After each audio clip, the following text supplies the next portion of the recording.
Steve Dangle Podcast. Powered by Sports Interaction. Wanna bet? Steve P. The Steve Dangle Podcast. With your hosts, Steve Dangle, Adam Wilde, and Jesse Blake. Let's go! You know what I heard? What? I heard the Leafs are bad. Even when they're good, they're bad. Yep. They do not deserve to win-o-meter this season. Okay? We're at that awful time of year where everyone's anxiety is at super uber peak. Well, no. Everyone? No. Leaf fans, yes. Yeah, Because- sorry, that's what I mean. Because Leaf fans don't know what it's like unless you were, alive in 2004. We don't know what it's like to get out of the first round. Mm-hmm. So yeah. I understand where the anxiety is coming from. Why is everybody so obsessed with us? Everybody talks about Leafs fans. Non-Leafs fans, We're drama, baby. Let's start talking about Sandy, and you don't even care about the Leafs. You just care about talking about Leafs. For anybody that watches Vanderpump Rules, we are Tom Sandoval and that person that he cheated on his girlfriend with. Scandoval. It was Scandoval. That's right. You know. I know. Yeah. Every now and then I'll find a TikTok I don't understand and send it to my wife because she does. Yeah. And it makes her happy. That's right. So Yes. I can't believe he did that to Ariana, though. Oh, Ariana rules. Me also. Jerk. But the point is, All right. the point is, Jesse, the obsession is we are a walking, talking fan base of train wreck. We have a team that doesn't just lose games that we should win, but we lose them spectacularly. What was that? What do you mean? That friggin' game. Which one? Oh, you mean the Islanders? Yeah, we'll get to the Pierre Engvall revenge game in a second.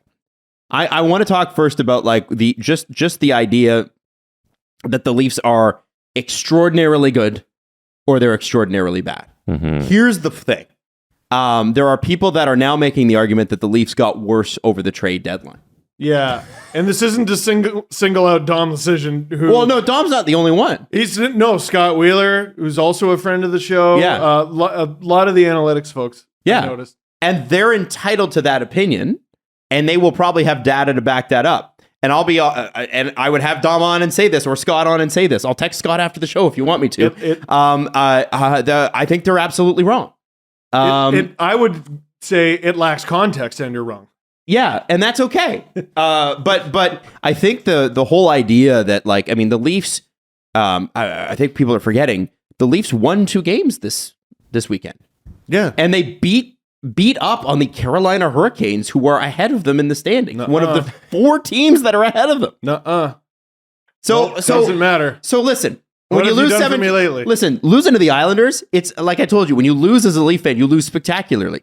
When you lose to the Islanders like that, you never want to drop a game to the Islanders because of the Tavares thing. They're still booing the guy. 2 Cal Clutterbuck goals. Go to jail. Yeah, come on. Immediate life sentence. The "we don't need you" chants were pretty good. They are. Yeah. Oh yeah, they are. Listen, I think Leaf fans don't need to be salty about it anymore. The Islanders are just... Let the fans have fun. the fans be the Those fans. New York fans are fucking good. It made me nostalgic for the pre-COVID times. I was like, oh, this didn't change at all. No. I like that. No, not even a pandemic could quench their thirst for hatred of John Tavares. Those are some good inside. fans. And we were supposed to make a trip to UBS Arena, and that has never happened. Because of the Omicron wave knocked that out. We were supposed to go. We were talking to the UBS folks, and we were supposed to be down there. You were a part of that too.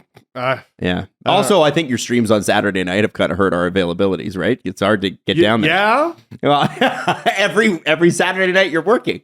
So I got asked a few times at the Leafs game I was at last week. Hey, so you going to any playoff games? No. No, I'm not. Stream them. I got to stream all of them. Jesse and I will be there though. Yeah. My season said tickets. that, I can have one of his tickets. Yeah. So that'll be good. But only one. Yeah, and I got to pay for it. So Yeah. Well, I got tickets to the AEW show in Toronto, and I'm going to get blood on me. There you go. Oh, thanks. It's going to be great. That's cool. And that's just the same. SummerSlam's coming. I want to say that. No. Wait, Are it's you here? close up in the AEW? SummerSlam's coming this summer In Toronto? in Toronto. The tickets go on sale this week. SummerSlam's in Toronto? I don't know. Yeah, I didn't know that. Oh, maybe I will. Maybe I'm going to get more blood on me this SummerSlam? summer. Although they don't really blade in WWE. No, not anymore. No. Do you know what blading is, Adam? No idea. When you cut yourself Whoa! on your head Ah! to be like, oh, my name's Hulk Hogan and I'm bleeding, but that means I'm going to overcome. I'm surprised that Hulk Hogan with the leathery texture of his skin was able to bleed it all. Yeah, him and Ric Flair. They He's were the literally two biggest ones. Yeah, 100%. I mean, those guys are prime 80s. We tan too much. But that was before the spray tan, right? That was you had to get in the bed and sit there for a while. Ric Flair is just a shouting wallet. Yeah. I want to say that here's the thing, guys. To answer the question off the top, if you're feeling any sort of anxiety over last night, listen, I get it as a fan. As a fan, are you ever thrilled or happy or feel good when the Leafs lose?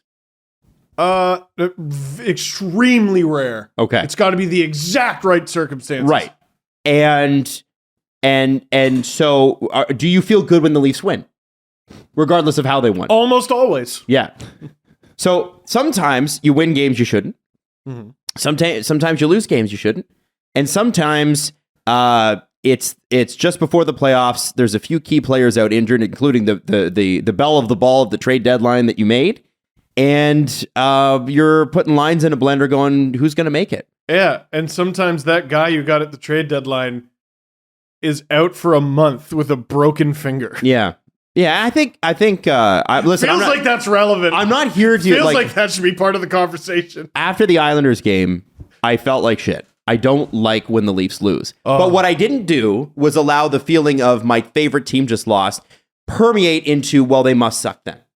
There's a difference between being disappointed that your team lost and listen, I will only be 100% happy when the Leafs go 82-0. I've come to that realization as a fan. 16-0. And then 16-0. Mm-hmm. I will never be happy when the Leafs lose, but I don't let it always, anyway, at the beginning of the season, maybe I was different, but I don't let it become like a thing where this is a trend. They lost tonight, so they might be losing every game. The Leafs don't suck. The Leafs are great. This is a great hockey team. It's just that there are people who are very intelligent who are like, I don't like the moves they made. And then there are people who are very intelligent running the team who are like, we do. No, but like the guys they lost off the roster are Engvall and Sandin. And that's it. If that sinks you, you didn't deserve to win the cup anyway. Yeah. No, like when are we going to pick up on the trend of guys leaving the Leafs and doing really well? And that just means there's only one puck to me. Oh, yeah. It doesn't mean they're idiots.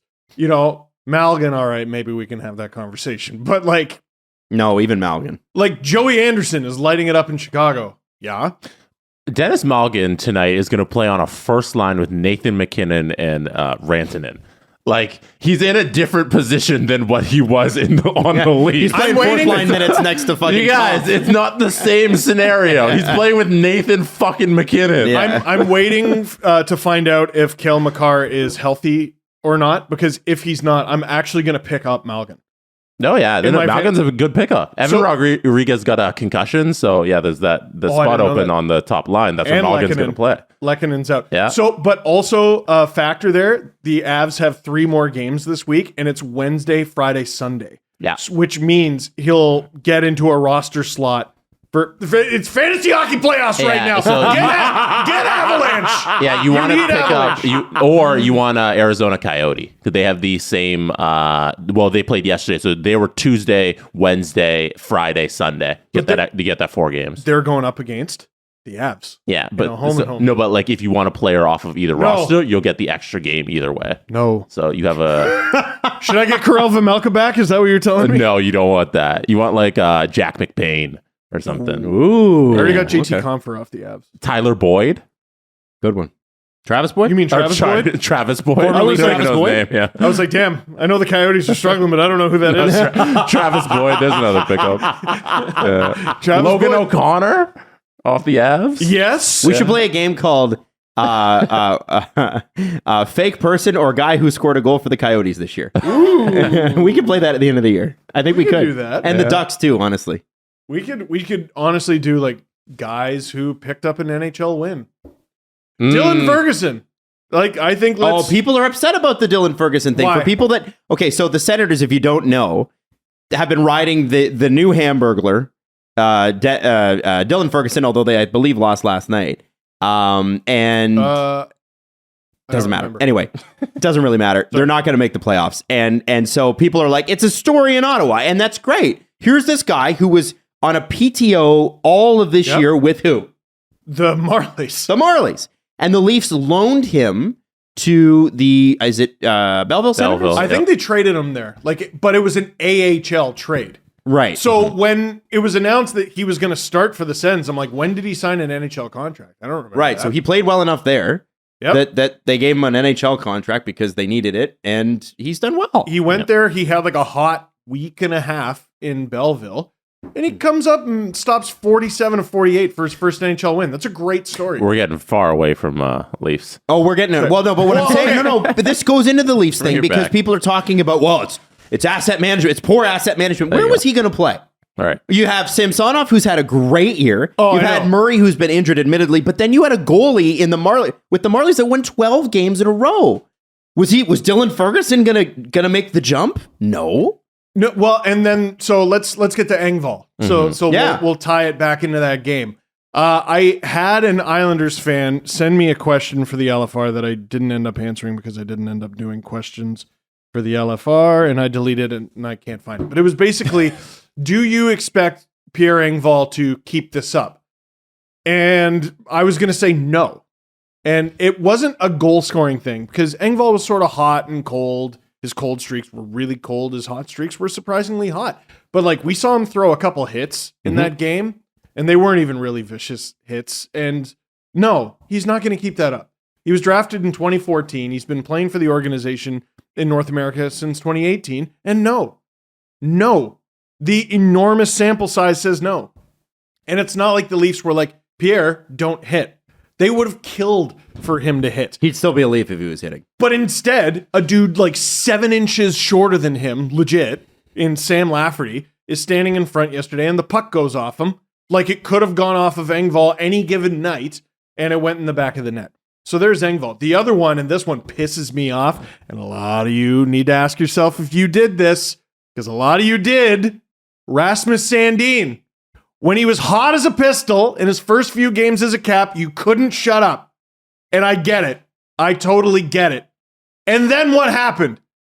He played a week or two of dog shit games. You didn't say a fucking thing. You didn't say it. Sorry, I forgot we got this camera back. You didn't say a fucking thing. All right?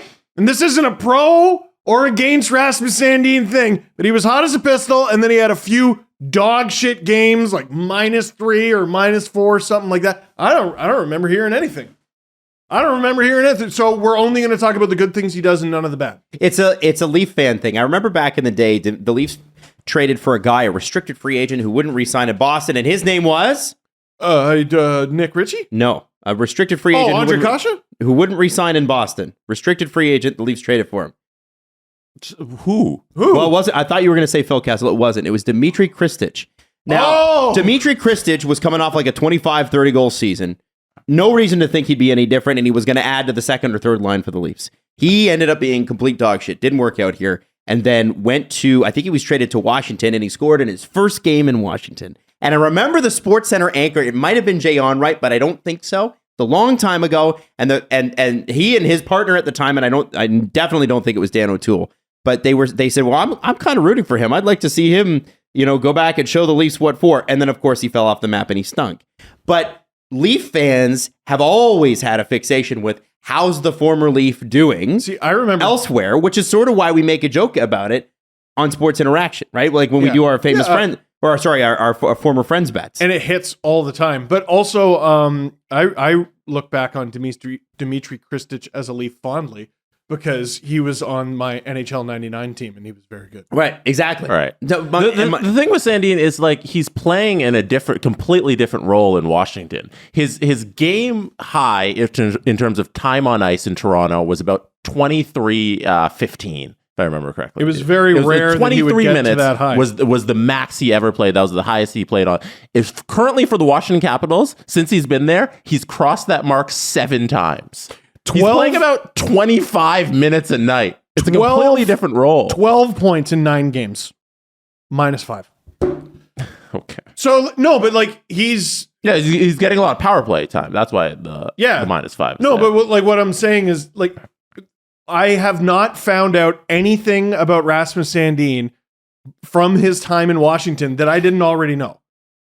He's a good offensive defenseman. Yeah. He can run a power play. He's not great defensively.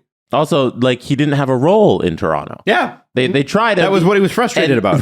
And that's why he wanted to leave. Sandin sat out at the beginning of the year. He held out training camp because he didn't have a contract and he was unhappy. And then they didn't play him because there was no role. He never took a spot in the lineup. Like, I don't understand the people resenting the Sandin deal. I think it's there again. I think it goes back to a generalized anxiety, which as a Leaf fan, you've earned. You've earned the reason to doom scroll. You've earned the there's no reason why you shouldn't think that the worst is yet to come. But I'm telling you this year, it's not like that. I heard a great one the other day. What do you got? Every now and then, TikTok will send things to me that I did not tell the algorithm I was interested in, and then I am. And I'm like, how did I get here? One of them is a dude who fixes cow hooves. Oh, that's great. Especially when they got stuck in the hoof and they pull it out. Oh, yeah. Another thing the TikTok algorithm decided I love, a step-by-step guide how to do a proper crawfish boil. Oh. I don't know why. But now you know. And the third is a dude in a Detroit Lions toque who takes an ice bath outside every day. And when he gets in the ice bath, he gives you an inspirational quote. And he said, worrying about tomorrow is carrying tomorrow's burden with today's strength. Ooh. That's good shit. That's good shit. And that's all we do. And we wonder why we're tired all the time as a fan base and society. We do that to each other all the time. And we spent a lot of this show talking about Engvall. Spent a lot of this show talking about Sandin. Here, let me put it into perspective for you. Minus sign, Pierre Engvall, Rasmus Sandin. Plus sign, Luke Shen, Jake McCabe, Sam Lafferty, Noel Achari, and fucking Ryan O'Reilly. Conn Smythe Stanley Cup winner. Who hasn't played because he's hurt? Are we going to honestly do to Ryan O'Reilly what we did to Nick Foligno? No, we're not. Where a guy gets hurt and we go, see, he's garbage. No, what? we're not. He didn't play. We're not. He didn't play. I'll die on that fucking We're not going to do that. Die on the hill. I'll die on the hill. I've come around. Okay, they gave up too much for him. Fine. They would have beaten the Habs. Now they would have beaten the fucking Leafs. Habs. The way the Leafs played last night damaged us. The way the Leafs played last night, they weren't going to beat anyone. Yeah, they look like that was they a were, bad game. They come off of the weekends and like they probably have a lot of fun on Saturday nights and Sundays, and they go into Monday and they're not awake. Like they are crap on feel Mondays like and Tuesdays. It's gonna solve itself when the playoffs happen and they're a little more focused. But they're clearly a little tired coming out of the weekend and they don't have everything together. I don't excuse a little it, sleepy. But you are going to have shit games from time to time. Like I said, I'm upset about it. But I don't think it's like a trend. And you know, are the Leafs in the playoffs letting the Islanders get 7 past? Well, Freddie Anderson's no longer in net, so I don't think so. Whoa, I mean that. Like, I really don't think that that's what's going to happen in the playoffs for the Leafs. I feel like they're set, they're ready, they're okay. No, here's what I'm glad about yesterday. Leafs gave the Islanders 2 points to make it more realistic that there is an Islanders-Bruins first-round series. I hope you friggin' go 7 games and 16 overtimes. I hope you tear the meat off of each other's bones. It would be a great series. A very good. Who do I want to win that series? I don't give a shit. It could set it up. I don't like either of you. I know everybody's talking about if the Leafs were to somehow get over the hump, beat Tampa, oh my God, second round, they would be either playing Boston, which we already know the history there. Can you imagine of 3 or 4 games just with the Islanders of we don't need you chance? Oh my Tavares? God. Mm-hmm. Oh. That would be a spectacular second round. Spectacular. Absolutely. The one thing that worries me about the Islanders is that they've been on a little bit of a heater, and their top 6 has been absolutely garbage throughout this entire thing. Like Horvat just hasn't scored at all. And nobody is producing up in the top 6. And it's this bottom 6 that's just scrapping together these goals. So could you imagine if this team puts it together? Like all 4 lines are rolling. And get Barzal back. Fucking scary. And Barzal comes back. Like I'm very worried about the Islanders and they have Ilya Sorokin, who is just absolutely fantastic. They mentioned his skating, that he's one of the best goalie skaters in the league, and just his side to side movement. You see it on those saves and some of those pad saves. Like I forget who was on the breakaway. It was early on in the game, and he had that one terrific save. Like that dude's incredible. Camp? He had a shorthanded breakaway stop on Camp. Yeah, I think that's the one. I don't know, but yeah, that dude can carry them a couple rounds. The big asterisk there is Brock Nelson. That hit from Achari. It could have been a penalty. I don't think there was any bad intent. He did turn really sharply, but fuck. That did not look good.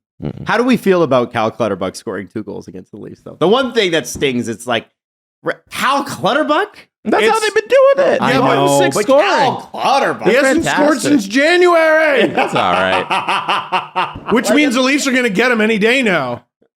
That's why they got Eric Gustafsson. What do you mean? He didn't score in like 50 games or something like that. Mm-hmm. And then he got a hat trick against the Leafs.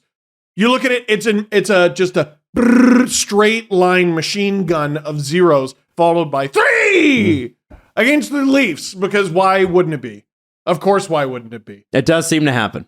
You know, man. Does seem to happen. Not that worried about it. Not that worried about this one. Not that worried about this one. The only good thing to come out of yesterday was Noah Dobson got 2 points. And again, fantasy playoffs. And that's good. So if it's good for Steve, it's good for everyone. Yep. I went, no. It was all right. Well, dude, after it was like 6-2, I was beyond giving a shit. And I'm like, all right, as long as Noah Dobson gets some points. You were on Game Over yesterday. I sure was. And? How'd it go? Heck of a game to be on Game Over Toronto. I didn't like it. No, I'm kidding. It was great. Did you turn down Game Over time. Islanders or? Yeah. No, it was great. It was like an opportunity for me to like test out LFR material. Oh, okay. It was like, oh yeah, that hit, that didn't, that sucked. Robert off camera laughed at that. Okay, I'll write that down. Yeah, no, Fouad does an unreal job. It was great venting. The chat was lively. Were they? And you might be surprised, a little upset. This is the thing. I like that though. If you're not upset when the Leafs lose, like you should be a little upset. Nope. I don't like the people that are like, I'm not upset. I'm too evolved for that. No. Go fuck yourself, man. I'm going to be upset for a little while. It's game 70 and I'm just not worried about it. I think it's okay to be a little upset. Let me be upset. Yeah. No, you know what you do is you go to hyper fanatic spaces and be like, why are you a fanatic? Jesse. I don't know if the Stove Dingle podcast in Fort Lauderdale is talking about the Tampa Bay Lightning losing to the Montreal Canadiens with such passion that you are talking about. Well, they've won something though. It's true. They've won but something. They still want to win this year as well. And last night they dropped a bad one to the Canadiens. And they've dropped a few bad ones lately. Yeah. And Mikhail Sergachev hurt a guy without getting called. I love a good theme. I love consistency. Yeah. That dude, he just isn't it weird that whole team is full of guys who can do fucking anything? Yeah. Are you setting this up already for 12 games from now? Are you upset? Are you pre-upset for the first round? Yeah. Something that's going to happen to one of the Leafs players and it's not going to get called? Are you pre-upset? Kucherov's not going to elbow anyone in the head. Did Justin Hall set a pick? Listen to this. Is Justin Hall going to set a pick? There was a pick in last night's game too, by the way. And they didn't fucking call it. Did you see it? Was there? Do you know who it was? No. Or who it was on? It No. was on fucking Kerfoot. Oh, yeah. Yeah. Kerfoot's so useful. You know. I'm going to kick your ass. I don't know. I'm just saying. Kerfoot can play anywhere. You know what? You can set a pick on Kerfoot. Please go ahead. It's not going to make a difference. I love Kerfoot Matthews Yarncroke. I am going to find Yoda, and he's going to train me for several years in a cave so I can kick Sheldon Keefe's ass. But you know what Keefe is doing? He's just fucking with us collectively. He's throwing people out there and going, if we're in a pinch in the playoffs, could this work? This no! It's the experiment time. It's experimental. Come on, guys. You think he's going to start the playoffs with that first line? No way. No way. Yarncroke first line. Let's go. I don't mind Yarncroke kinda first like him. line. With Kerfoot? That I mind. That I mind greatly. And then Who's driving that? It was Kerfoot, Matthews, Yarncroke, Yeah. and then Keefe decided to switch it up. Kerfoot, Matthews, Lafferty. Let's go. I am going to give myself a reverse hair transplant. Why isn't anybody talking about John Tavares struggling? He went 2 games without putting a shot on goal. And then last night he had 2. Oh, wow. I didn't know that. I guess he's really missing Ryan O'Reilly. Wow. With Mitch Marner on his line, too. Listen, man, Tavares has had a really good year. Him not getting a few shots in a couple of games. Like, listen, do I want him to get shots against the Hurricanes and Senators? Yes. Am I worried about 2 bad games? No. Shot. No, never mind. Willie struggled, too. No one's talking about that. He had 4 shots, not 2. There are some guys you're allowed to criticize and other guys that you're not. Yeah, Sheldon Keefe calling out Willie publicly when it seems like the entire lineup is struggling. Yep. I think what did they say? Matthews, Marner, Tavares, Willie were minus 11 combined last night. Yeah, it's just so boring. They had a shit game. Period. Yeah. Whatever. Yeah, there's a sect of people. Tavares can do no right. There's a sect of people. Tavares can do no wrong. There's a sect of people. Willie can do no right. There's a sect of people. Willie can do no wrong. And I feel like I watch enough of this team to know that the truth is somewhere in the middle. Yeah. They have good games and bad. Yeah. But more good games than bad. Yeah. Which is what you pay them for. I think we all need to calm the fuck down. Yep, I do too. I agree with that. And I think that the idea that 70 games into the year, this team all of a sudden, wow, shit, we didn't know they're bad. No. That to me is ridiculous. So we should calm down, but also be upset. Yes. You're allowed to be. No. There's different types of upset. Exactly right. He's right. You're allowed to be upset in the moment that the Leafs fucking threw a stinker. You wasted your Tuesday night on that shit 7-2 game. Yeah. I'd be pissed off. You'd be pissed off. No big deal. No, but it doesn't mean the season's tanking. That's like, my point. Let's limit the explosion blast radius area, please. Here's what I feel happened. Is yesterday I went, March 21st sucked. And Leafs Nation went, you're right, March did suck. And I'm like, what? No. Yeah. The 21st. No, yeah, the whole fucking month. It's garbage. Get rid of it. Go from February straight to April. It's enough. Well, I mean, if Leaf fans are being honest, the last couple of years have been straight to April years. I would like to point out one last thing. What's that? Remember at the trade deadline, they said from here on out, the Leafs have, I think it was like a top 5 easiest schedule heading into the playoffs. Who the fuck came up with that? Who said that? It was, I want to say it was on the broadcast. Is it based on BS? It was like strength of schedule. I think it was like strength of opponents or whatever. Sure. Who the fuck? No. Who are they playing? The Leafs schedule's horrible. It's like, forget who they're playing. They barely have any 2-day gaps off, although they just wasted one with a dog shit game against the Islanders. They have a lot of road games. They're on a 5-game road trip right now. And they're back-to-back with travel? Any back-to-backs with travel? Yeah. That's what Friday, Saturday was. It was a back-to-back with travel. Their final 3 games of the season are all on the road, 3 games in 4 nights.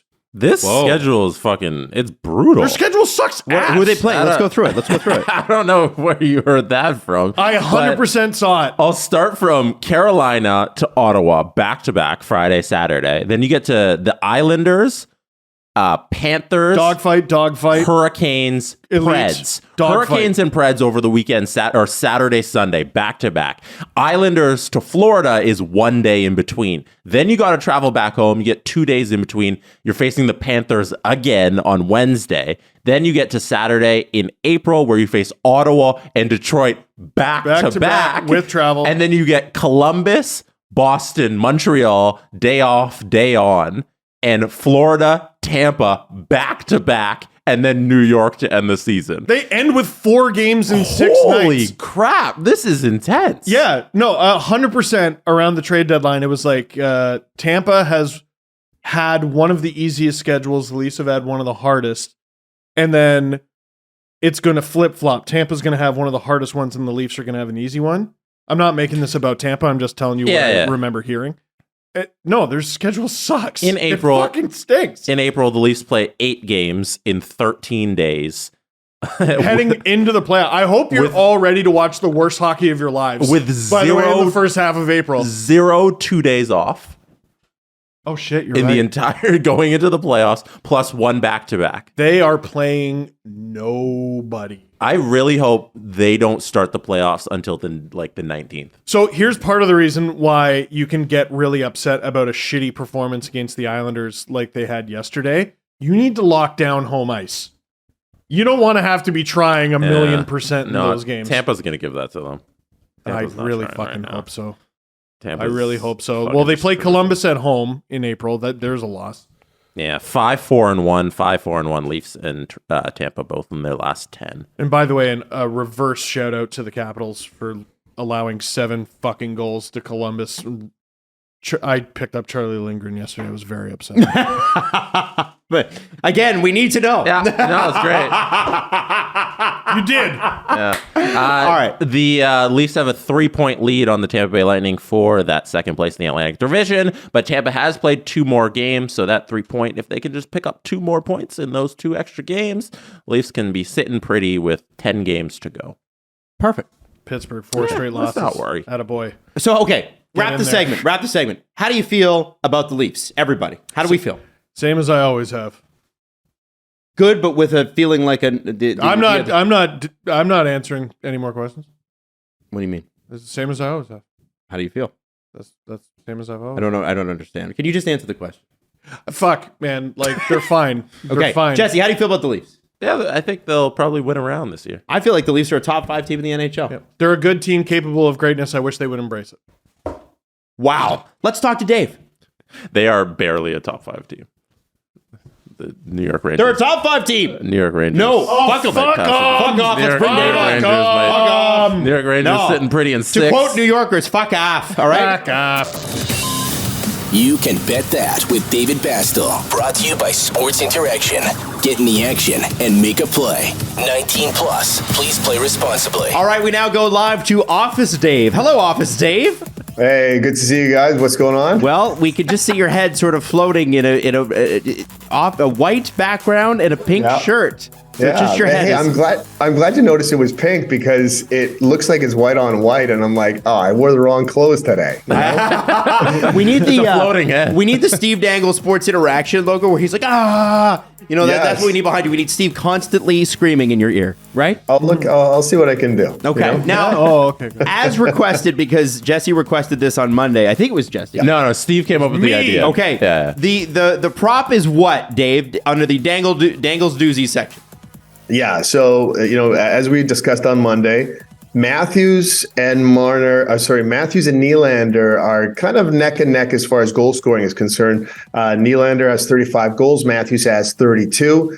The prop is, will they both hit 40? Now they both have to hit it to hit the prop properly. It can't be a Nylander 40, Matthews 39, or that's a no, right? Right. So right now, yes is the slight favorite at 1.72. No is an even 2. And I hear Jesse's already made this bet. So Jesse, tell us more. Yeah, I put $1 down that they Okay. will both reach the 40 Heavy. club. And I also took the other William Nylander bet that you have there under Dangle's doozies, that he will have over 42 and a half goals this season. Oh, baby. Okay. 43 goal Willie. Yeah. That's a lot. That's a lot of Willie. He's Yeah, got he's gonna do it. That's to end the is. season pretty hot. Yeah, Sheldon Keefe's been yelling at him in public, so I think he's gonna get his head in the game. I love it. So you can find that right now. Dangle's Doozy section, sportsinteraction.com/SDPN, or download the Sports Interaction app. Dave, thanks so much, and we'll see you Friday. Thanks, guys. Talk to you soon. So Jesse posted this. Posted a podcast yesterday about the Fanatics sportswear deal. If you don't know this, Fanatics is going to take over from Adidas in 2024 for 10 years. The podcast was pretty bad. I mean, listen, I it's didn't been, like it. what I would say is it's been bad lately. Oh. Yeah. It's like a top 5 podcast on the network, but it's been bad lately and probably won't do well in the podcast playoffs. I think it's been bad since the podcast trade deadline. Oh, that's true. Yes. Yeah. When it lost 2 guys and acquired 6. good guys too. I don't know if this applies to the pod. Listen, let me just say. We are talking. I don't know. I don't remember asking you a I don't know. goddamn thing. I don't know if any of those analogies apply. My podcast to winometer Yeah. is very low at the moment with your podcast. I don't know if the that Jesse Blake works. Sports Report, especially starting with the name, which still sucks. Do you remember that scene in The Office where Kevin was trying to do analogies about Angela, and he's like, the accounting was very whorish, and then Oscar's like, that doesn't really apply to you lost the analogy there. I forgot about that one. That show is so fucking dark sometimes. It's hilarious. Do you think they could get away with that today? That show? Some of the Yes. stuff. I don't think so. I fucking hate that Oh, question. you couldn't do diversity day. Yeah. Oh, I don't know. Maybe. oh, it's a fucking wild show. There's some stuff like Michael Klump. Like I don't know. Where he I don't puts on know. the sumo I don't know. South So- Park exists. Yes, you could. Yeah, you Yeah. could. I think it's different with cartoons, though. Cartoons, you can get away with a lot more shit. Yeah, remember this was network TV. Yeah, it's like this, NBC. This came on Thursdays at 8 on NBC or Thursdays at 9 on NBC. Like, compare you know? that to the Big Bang Theory. You know, remember the Big Bang Theory thing where it's like they laugh? No. It's like, this is not even a joke. Why are you laughing? You just said it. Sheldon just said something. It wasn't a joke. Oh my God, he said something nerdy. Zynga. So here's what I want to bring you to. Fanatics How's your ribs? replacing Adidas as the jersey sponsor / maker. Steve's doing something. Did you bust a gut when I said Bazinga? Sorry. Okay. Go ahead. Now, when this originally came out, and I'm going to pull from Greg Wyshynski's article on ESPN. Ooh! Sorry, Greg. I don't know. I don't understand. I didn't understand why this mattered. And admittedly, I am not a jersey person, right? I have jerseys. I love jerseys, but there are people that love jerseys. They love the science of the jerseys. They love to get into, why is there 13 stems on the maple leaf? Well, it's because they have 13 cups in the organization's history. And stuff like that and the fabric and whatever. I'm like, I don't care. I just like, that's the jersey that's available in the store. I'm going to put it on and it looks great. Make it look cool. But from what I understand, as a complete outsider on this, and I'm going to represent all the people that don't know anything about the garment industry in sports. Fanatics is known for maybe not perhaps always delivering on the highest quality. Am I right? Yeah, their quality control has been suspect since they've taken over. They've been trying to build a monopoly through the 4 major sports, and including WWE now as well. So you get a couple more sports in there. Just the fans have been very unhappy with the consumer grade material that they get, and their customer service has been lackluster. Their shipping is not up to par. It usually sometimes it'll take months to get one item, and then you'll get materials, and people have been posting like the things they've gotten over the years. You'll get things that are often misspelled, and their print quality seems to fail every couple of years. So you'll get peeling of logos on shirts. You'll get names on backs peeling off. I've got a And really- people just That's aren't what I'm happy. trying to find. I got a really funny one for you, Jesse. I want you to bring this up on. This is one of the quote tweets from Greg's tweet, and it's a Philadelphia Phillies shirt, and someone's like, "Can't wait," and it's just the way that it's done. And there's a whole Twitter account devoted to the fact that it's at Fanatics Sucks, and it's all the bad Fanatics gear. Like somebody like the misspelling of Colton Sisson's last name. Completely, I didn't see that one. They misspelled Martin Firk. They spelled it FKR. Oh man, Alan must have been on that like shit on Velcro. He must have been all over that. Just straight to the manufacturer. You've got some balls. My name's Alan Walsh. A sword through a jersey. He must have been right on that. Oh man. Well, Yeah. so here's what we got. So that's where the concern comes from. So have a look at this Philadelphia Phillies t-shirt. That's horrible. This is bad. How does that get shipped? Yeah. Like, how does that get 'cause manufactured? no one's checking. There's and no shipped? real quality control when it comes to them. They're trying to build this giant monopoly of the sports gear wear. Yeah, and you compare they it to don't like check with this stuff. So I guess there was some business practices that people don't like. And listen, with most businesses, you're going to find practices you don't like. But this one is particularly like it stands out, I guess. And you said they were trying to become like the Amazon of sportswear. Is that right? Yeah. Michael Rubin's very ambitious, and like there's some proof of concept here that they can handle the NHL on ice jerseys because not a lot of people know this, but the MLB jerseys, they're Nike jerseys. but Nike contracts Fanatics to make those jerseys with a Nike logo on them. Oh. So currently, Fanatics makes the MLB jerseys for Nike, and they just don't throw a Fanatics logo on it. They just put a Nike jersey on them. Interesting. And they're great jerseys. Like, no one the players in the MLB don't complain about the Nike jerseys that they're wearing. And the same factory that Adidas used to make the current jerseys for the NHL, Fanatics bought that out. They're going to use that to make the new NHL jersey. So, no one's concerned about how the on-ice product is going to be, though, are they? So everybody is worried about, two things: the consumer level replica ones that you're going to buy in the store. You're going to say, I'm going to get an authentic jersey For $400. For $400. That's not the on-ice one, but the one they make for me. And they're worried about that quality is going to be ass. And there's a lot of proof here that Fanatics does not care about the quality control. So the jerseys that you're going to get in the store, who knows how authentic they're going to be. Check your text messages. Steve just sent one. For the screen, what's funny, you could post a million of these. Yeah, there are so many. Some of them are really funny, by the way. Like, Yeah. There's so many funny meme ones that it's difficult to find the real ones. It's true. So here, I just want to go through these because they're so good. Oh, are you a big Columbus Blue Jackets fan? Well, then you're going to love this Bjork T and jersey Yeah.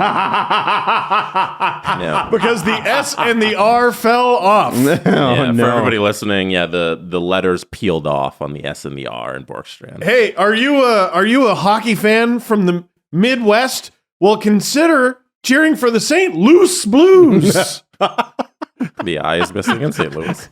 The I is missing in St. Louis. Hey, I bet you're excited to cheer on Team Canada, so you need to get your number 16 Connor Bedard jersey.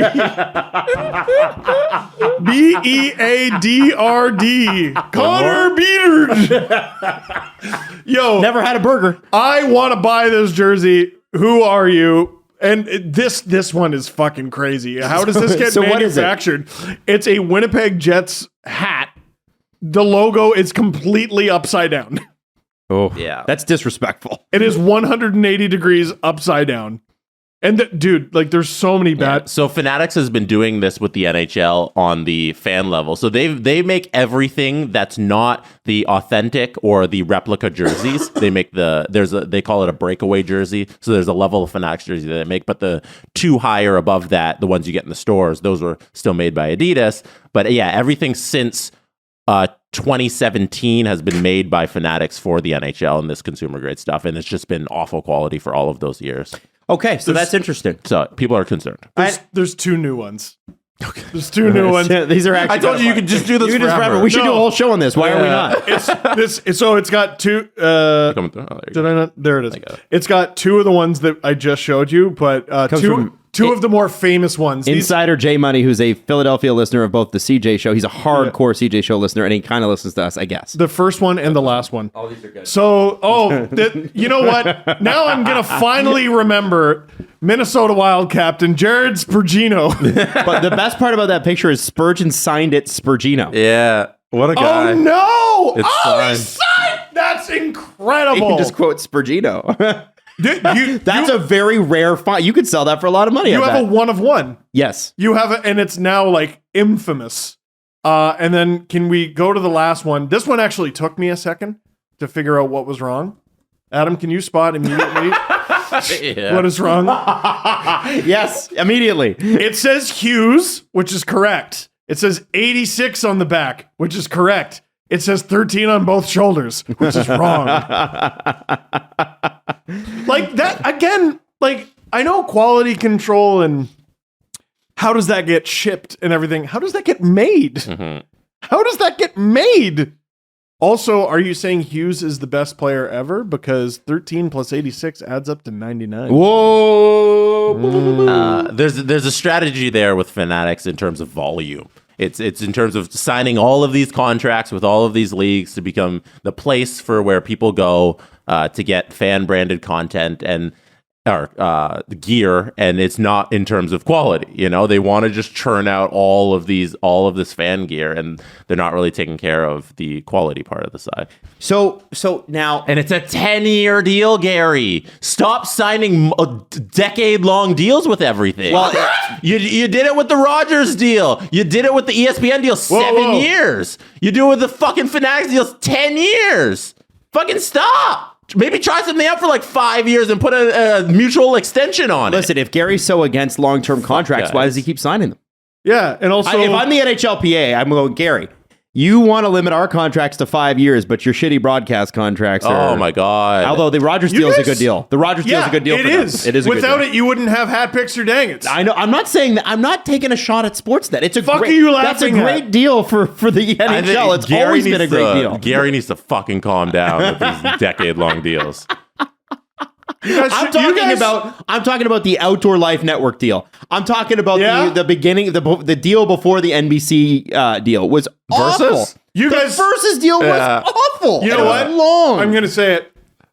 I wish you guys were more supportive of ice surfing. I watched every single episode. I'm getting on good demand. I put it on PVR. Sometimes I throwing go on the Sportsnet Now app and I look for it and it's Yeah. not there. I don't know why they don't I have cry. it archived.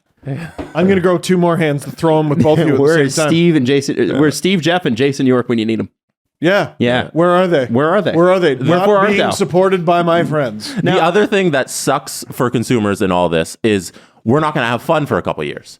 So with the transition from Adidas to Fanatics and making the official jerseys, they've asked the teams to like, hey, don't make any major changes to the logos.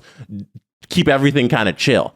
So 2026 is when they expect big changes can be made again with jerseys and they can all have the fun. So it's going to take a couple of years here to get up and running with Fanatics. Like, It's so not soon. yeah, that's not soon at all. They don't take over the deal till 2024. So I don't know what Adidas might have planned already for next year, but they're getting out of the business. Right. So everything's going to be trailing off anyways. And they're getting out of the reverse retros. Yeah, so reverse So that's- retros are done. Because that's an Adidas concept. That's an Adidas. They're going to leave that in the past, and Fanatics are going to come up with their own thing, but they're not going to come up with their own thing until 2026, as they're going to take a couple years to get up and running with this. So it's a big L for the fan here. So again, the on ice product should remain Yeah, largely should be. untouched. Yeah, except no new on ice jerseys. Well, so literally untouched then. Yeah, And then the fan product is what we're worried about. yeah. right. And I think I can understand the concern with that. And I don't. It goes from a genuine mistrust. Like NBA fans are not worried about the decisions Adam Silver is going to make about a jersey because he knows that NBA jerseys are a big part. Or am I wrong? The NBA has a serious problem right now with their city jerseys, and they're being there's too many What is jerseys. it, Milk City or whatever they Did did. Cream City. Cream City. They didn't do a good enough job selling Cream City NBA or the fans- Washington Dick jerseys. NBA fans are pretty pissed off because you can turn on any NBA game and you have no idea what two teams are wearing. Well, because they're playing. They have so many of them. Yeah, so Yes. they need to calm down because they have a too many jerseys problem, and you'll turn on like the Warriors are in like a purple jersey, Yeah. and then the Raptors are in a yellow jersey, and you're like, well, these aren't their colors. The Raptors are in their primary white, red, purple, black, golds. Yeah. So the NBA is going through a jersey crisis right now for too many jerseys. But nobody's complaining about the quality of them. And the thing about NBA jerseys, and this is back to when we were kids and everybody had a Michael Jordan jersey. I had a Michael Jordan jersey. It was number 45. That was the year that he came back. I had a Michael Jordan baseball jersey. Whoa. It was a Chicago Bulls baseball jersey. I don't know where my parents got that. That's cool. That's that's cool. like one of those ones you find out like winners. Yeah. Yeah. That is for sure where my parents bought it. I'm not kidding. Now, but I'm saying the thing is that NBA jerseys are a part of the culture. Yeah. Not just fans, but like they are mainstream culture. You wear them on stage. And you know, hockey jerseys, it's like, wow, holy smoke, Snoop Dogg wore a Leafs jersey once. Let's talk about it for 10 years. There's that picture of David Letterman from the 70s in a Leafs jersey, and you're like, holy shit. And it's like, I think that, you know, I wish that the NHL looked at it a little bit more like that, tried a little bit more for that. And if the quality sucks, I mean, people are still going to buy jerseys, but it will be less. It will be less, for sure. So I wonder if that conversation about quality control ever made it into because there was a pitch, right? And I don't know, Nike didn't pitch. Apparently Under Armour didn't pitch. So Fanatics was the best pitch. Yeah. And Adidas was out, so they weren't even an option. Adidas doesn't even want to do it anymore. No, they're getting out of hockey completely. And Nike, the thing is that's another concerning thing. We always talk about growth of the game. Nike, Adidas, and Reebok, who you've had as jersey sponsors in the past, don't want anything to do with you. It's a bit of a problem. Like, I didn't realize. I was a bit surprised by the backlash. Not that surprised because I know Fanatics is unpopular, but I was surprised because I've never had a negative experience with them because I don't think I have any of their stuff. Yeah. I don't think I have any. I don't think I do stuff. either. We're lucky to have the Real Sports apparel shop where we can get the fan gear from. Yeah, and the NHL shop too, right? Well, that would be from Fanatics, right? Oh, okay. Here we can get some local shipping. We can go down to the Real Sports apparel shop, but a lot of fans are reliant on NHL shop and getting things from Fanatics. So right, yeah. Sorry, I meant the physical brick and mortar one at Hockey Hall of Fame, but you're right. Yeah, because we do have. There's one there. Yeah, because that's the thing is they don't sell Leaf stuff there. It's like everybody else. There's like Messier jerseys in there and stuff like that. I haven't been to Hockey Hall of Fame in years. I haven't either. That's where Steve got his engagement photos taken there. Did you know that? No, I proposed there. Oh, you proposed there. That's right. And got engagement photos. I don't know. I thought it was a clever idea. It was clever. She wanted it to be in a private place, and I'm like, you know where's private? A vault. So we went to a vault. I think it's cool. It is cool. I'm not making fun of it. It's very fucking cool. Stop looking at me. You know what else is cool? Ice surfing, you piece of shit. What were you saying before that about? You were saying you were surprised by a little backlash, and then you're saying something. Oh, well, because I know they're not popular, but I've never had an experience because I don't have any of their stuff. But I think it should raise some alarm bells that all the people who do have their stuff seem to be very upset about it. Mm-hmm. Can you real quick just pull up that picture because I want to show off my Chicago Bulls jersey. Okay, pull it up. This deal reminds me a lot of the NBC deal. It reminds me of, or even like you go earlier in that, it reminds me of them pulling out of ESPN. Like it seems so, hey, we're going anti-big conglomerate. We're going to this other thing in Fanatics, and we're not signing with the big apparel brand. You know, I don't know. This is Steve in his Bulls baseball jersey with my Chris Draper hockey card. And Chris Draper, this was in the second grade in 1996. And in case you're wondering, yes, 1996 fucking slapped. Look at that shit. That's a really good. That would work today. It would. I want it. Yeah, it's cool. Listen, you all have like 350 days until my next birthday. There is something about that black Bulls jersey too. Like I don't know. The Bulls to me have one of the best jerseys in sports. One of the best logos in sports. They're awesome. Helps when you win. Like how many losses did the Bulls accumulate over those 6 championship seasons? Oh, probably not very many. I doubt it. They're winning like what, 55, 60 games a year. So, yeah. Anyway, it's the reaction was fascinating. I wondered if part of the super negative reaction too was people are upset because they've had bad, reaction to it in the past. But second, there wasn't a whole lot going on in the hockey world yesterday. Sometimes stories take off that you go, if there was other things happening, this might slip under the radar, right? Well, like if they had made this deal announcement during the trade deadline, people have been like, fuck, that sucks. Anyway, what's my team trading for? Right. No, it's like they tried to maximize the dunkage by announcing it at like 6:30 in the morning. It was 6:45. They did a press release, and they're like, okay, this is going to be the story of the day. Yeah, let's get dunked starting in Newfoundland with the morning commute. I think just work our way across the continent. We also underestimate how much people were anticipating this since Adidas announced in June that they were pulling out. People have been wondering, like, okay, what's the next thing we're getting here? Like, who's going to be making these jerseys? And there's a lot of jersey fans out there, who are anticipating this stuff and they want to get new gear. And it was a big wet fart. We should have pitched. People are asking. A couple of people were like, "You guys are up. Time to release more jerseys." All right, we got 10 years. Do you actually believe the people that are tweeting, like, because I made a joke about it on yesterday, but like People are like, I'm going to stock up for the next 10 years, buy like 3 or 4 Adidas jerseys. No, you're not. Stop that. Don't do that. Those people are not real. Now, one thing I did want to ask is like, people hate the EA Sports model, and that's essentially what this is, but in the garment industry, right? EA Sports owns most sports video games. That's a very good comparison. Do you think that, because the NHL games, for as much as we complain about some of them, like the other EA Sports products that they put out, FIFA, I know people complain about it, but when I play FIFA, and I do play FIFA, it's unbelievable to me. Spectacular. Their baseball games are amazing. Their football games are like... They don't make the baseball games. They don't make baseball? No, that's Sony. They make MLB The Show. Yeah, it's not EA. Oh, the show's not EA Sports? No. Okay, sorry. Sony. I don't know. Okay, well, I love the show, man. I fucking love the show. Their football games, the EA Sports football games are incredible. Like all the NFL stuff. Is it possible that we were all wrong here and Fanatics blows us out of the water? Because here's why it would benefit Fanatics, guys.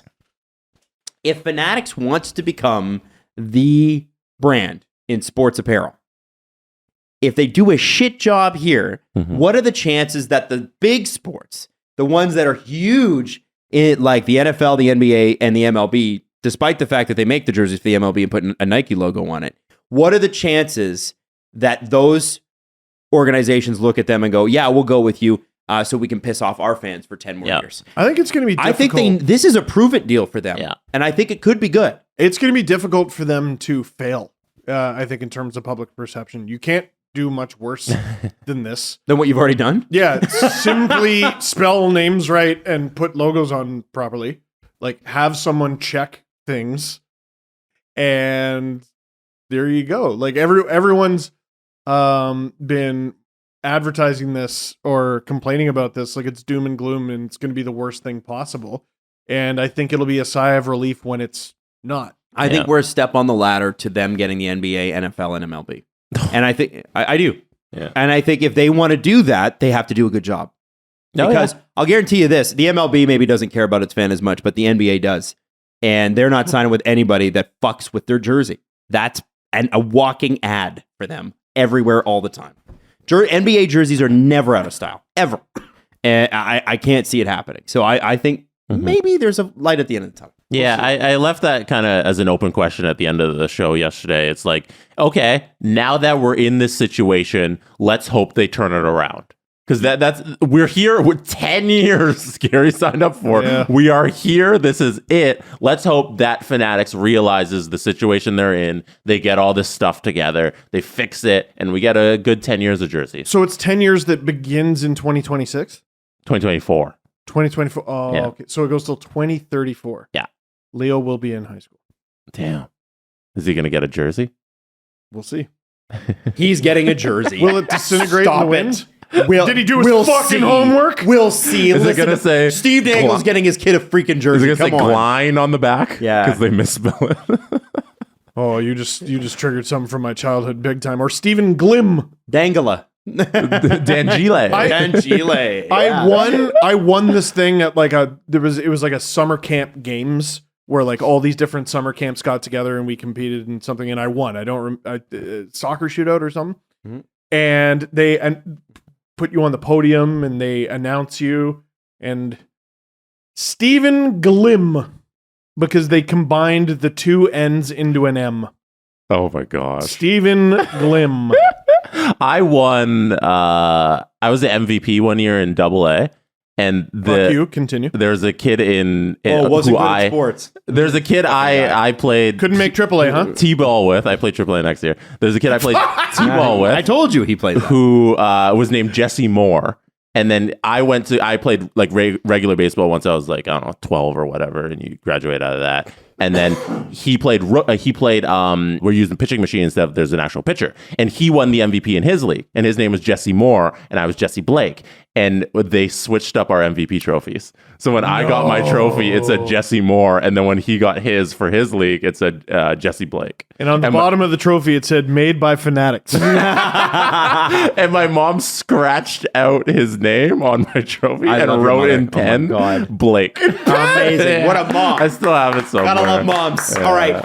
Breaking news. Manscaped, now selling beard products. Woo! Once again, revolutionizing. I don't know how to like do with it. the D on the end. Yeah, they have a Beard Hedger Pro Kit. Okay. So you can, if you want to do a beard trim, you want to do a fresh shave, the technology behind the Beard Hedger Pro Kit allows you to shape your signature beard look like Jesse. So I have this. We all have it, but I Yes. use it a little bit more because I actually can grow a beard. The beard trimmer is so cool because you know how you have the different heads that you switch out for the different lengths of beard? Theirs is just a dial you turn. Oh, And it has all the different things. Like, I don't know how it's built. that. I don't know the technology, but it's sick because there's none of the little beard comb things that you need for the different lengths. It's literally just turn this dial. It's fabulous. They also have beard shampoo and conditioner, beard oil, and beard balm.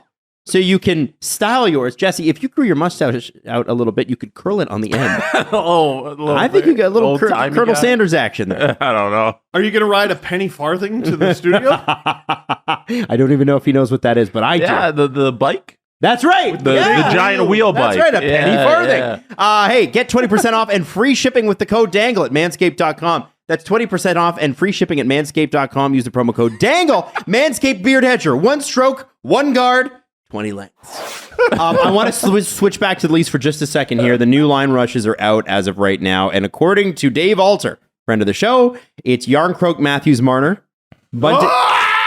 Yes! Sorry, continue. That's good. That's a good, yeah. Yeah. Right? Yeah. Bunting, Tavares, Nylander. We love. That's a good line. It was okay. I'm last interested. night. It wasn't great. Kerfoot, Achari, Lafferty. Aston Who's Reese, in the middle? Achari. Interesting. I'm sure that they'll switch off. Aston Reese, Kampf, Simmons. But Someone's missing. I'm sure there is. Yeah. Oh, McMahon. McMahon. Yeah, Bobby's not in. Bobby's not drawing in. Wayne is. Interesting. And then in the defensive pairings are as follow. These are the three that will play, and then the last one is obviously, I think, getting scratched. McKay, Brody, we like. Okay. Giordano Hall, we like that a lot better than Riley Hall. Yes. Riley Shen. Okay. But here's what's interesting is McCabe, Brody are listed as the first pairing. Second pairing, Giordano Hall. Third pairing, Riley Shen. They've done that a few times recently. And then Gustafsson Liljegren would be sitting this next game. Not forever, just the next game. Tim, I've been rooting for him. He's really let us down the last couple. He muscled Parise off the puck, and I'm like, good for you. And then he immediately gave it away. Thanks, Tim. That rant was really worth it. Guys, let me ask you something. One thing that we can all agree on, and Islanders fans are pissed off about it this morning with the Achari hit on Brock Nelson, which I can understand. If that was a Leaf player, I'd be pissed off too. No call. Would the NHL ever really make it obvious if a player complained and they had to demote a referee? No. They have demoted referees. Yes. And the way they punish referees is they like passive aggressively go, you're just not going to do the playoffs. Yeah. Or you're not going to do round 2. Playoff assignments. That's right. Now, There's a reason I'm bringing this up, by the way. baseball and basketball also have crew chiefs, and I don't really think the NHL has that. No, I don't think they do. And it's just it's 2 refs and 2 linesmen, but I believe they're equals. I think. Okay. Yeah. Well, it's relevant to what you're about to say. so the NBA has recently demoted Ben Taylor, who we played the clip last week of Raptors guard Fred VanVleet complaining about Ben Taylor. He said Ben Taylor was fucking terrible, and he was fined $30,000. These are all real quotes if you missed it.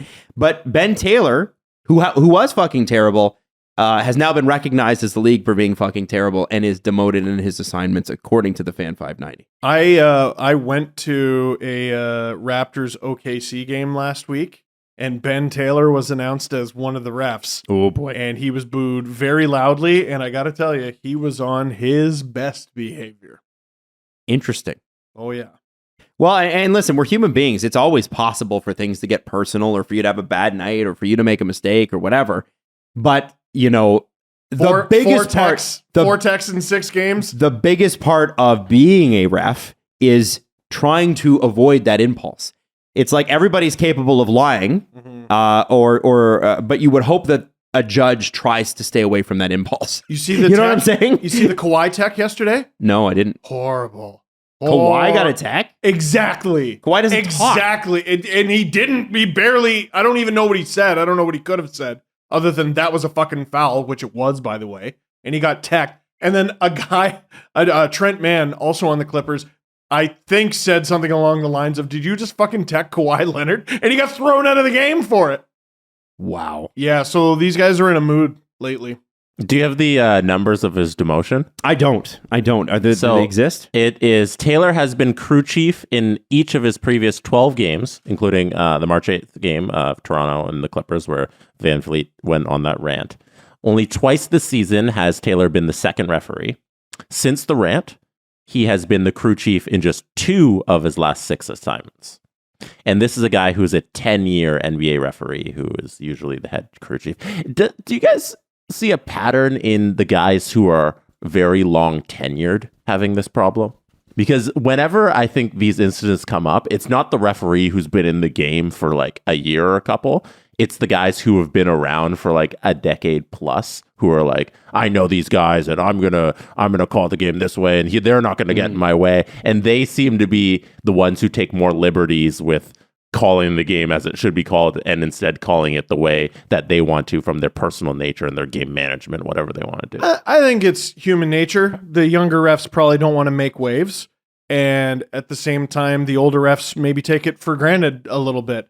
And, you know, some guys yapping at you and you've been in the league longer than he has, even though you haven't been in the league at all. You are an official. But you look at it that way.